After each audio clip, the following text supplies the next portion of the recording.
As a person, you develop at your own pace, learning new skills and becoming an all-round better human as you go. Cars do something similar, albeit with human assistance. You start with the base product, develop it and improve. McLaren started with the MP412C and graduated it to the 650S, a wonderful car. However, not all people or things are created equal. Some ascend above the pinnacle. This is one such car, the 675LT Spider.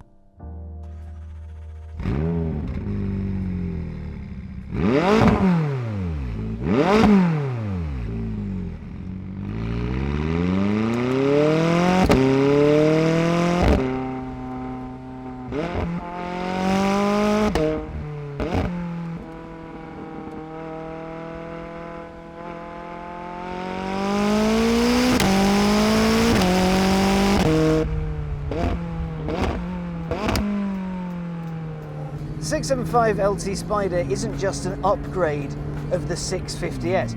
Oh no, this thing weighs 100 kilos less. That brings the weight down to 1,270 kilos, which isn't much more than a Ford Fiesta ST, a car with less than a third of its power. Also, a third of the components in here are different from what you get on the 650S. Its engine is a tweaked version of the same 3.8-litre V8 you get in all new McLarens, only this time you get 666 brake horsepower, or 675 metric horses, and 516 pound-foot. That said, in first gear you get a reduced 443 pound-foot to reduce slip. McLaren says it'll hit 62 from rest in 2.9 seconds and get up to 124, again from rest, in 8.1. Its top speed is 203 miles an hour. Now, those engine tweaks aren't actually tweaks. 50% of the engine is different. You've got modified cylinder heads and new lightweight con rods and things like that. Basically, they've managed to free up the extra power within the engine by changing many things in many complicated ways.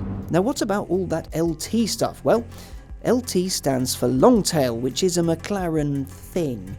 The first LT was the F1. McLaren only made a few of them. Their name derived from their long tails, obviously. The LT in the 675's name, well, it's more of a statement of intent than an actual thing. I mean, yes, the 50% bigger wing/air brake thing is a little bit longer, and the new exhausts do poke out a little bit further.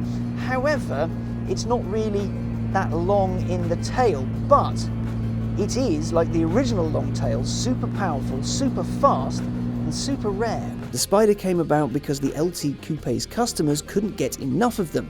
It was limited to 500 units, as is this, and they're all gone, so sorry if you wanted one. You want hardcore? Well, you've got it. To get rid of that 100 kilos, McLaren's used carbon fibre pretty much everywhere, so that new splitter at the front, the side skirts, the wing. As ever, the McLaren carbon monocell is here, and interestingly, even though they took the roof off, they didn't need to add any extra tensioning because this tub is so damn strong. There is a weight difference between the Coupe and the Spider, and that's 40 kilos, and the reason that that's 40 kilos is because that's how much the roof mechanism weighs. On the wheels front, you've got 19 inches up front, 20s on the back, all shod in Pirelli Trofeo R rubber. Nice and grippy and, well, all kinds of wonderful. Now, there are a number of wheel options you could have. The ones on here are the lightest weight of all of them. That helps get that extra 100 kilos off of the car's curb weight, as does losing the air conditioning. You can have it back as a no-cost option, but if you want the lightest weight car imaginable, well, I'm afraid you'll have to live with that. The front gets lightweight springs and a 20mm wider track. Spring rates have been up to 27 at the front and 63% at the rear, giving it a better rear balance and a 40% increase in downforce over the 650S Spider. Inside, all the hardcoreness continues. There's lightweight seats, carbon fibre everywhere, and a bunch of Alcantara trim to make you feel all special. There's no doubt that this is a pretty impressive bit of kit, and you can do a fair bit to it thanks to the wonders of many options packs and the boys at MSO. So then, 675LT Spider, what are you like? Unbelievably fast. So fast. The noise this thing kicks out, the power, the torque it has, it flies down the road, and it's a really beautiful linear acceleration. You know there are turbos there, you know they're working with you, but they don't shove you, they're not aggressive.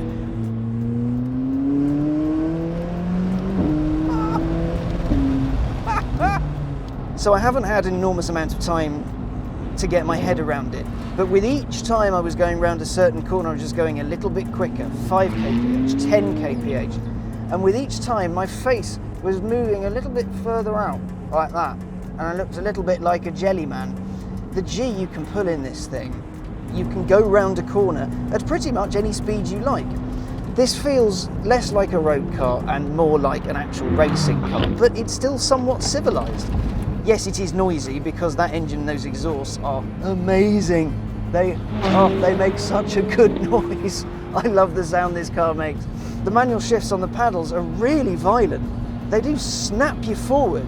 It's an aggressive bit of kit. It really is. It feels fantastic. Bang, upshift, just jolts you forward, lets you know what it's doing, and it has that amazing little crack to it. Down, down. More noise, more power, more speed, more aggression, more everything. Off it grips. There we go. A little bit of a twitch. And that's a police car. The brakes are simply astounding. They're all carbon and clever, and you don't expect to be able to stop for that corner. You think, oh, I'm going to carry a little bit more speed than I'm comfortable with. You lean on them and they just stop. You're stationary. This thing is unlike pretty much any other road car I've driven, because it seems fairly sane. And then you press buttons and it becomes most certainly not sane. So whoever the lucky 500 are to have these, first of all, well done. Second of all, you have an amazing piece of machinery on your hands. In every aspect, the 675LT has evolved, changed over the 650S. It's not for pottering about town, it's not here to give you a big friendly hug and take you home to a pot of tomato soup in front of the fire. It's been designed to be driven hard, fast, and with a disregard for puny human feelings. It's the Terminator on wheels. It has one purpose, and it's going to fulfill it. This is the second ever LT. Bring on the third and the fourth and the fifth and the sixth and the seventh and the eighth, and you get my drift. What a car.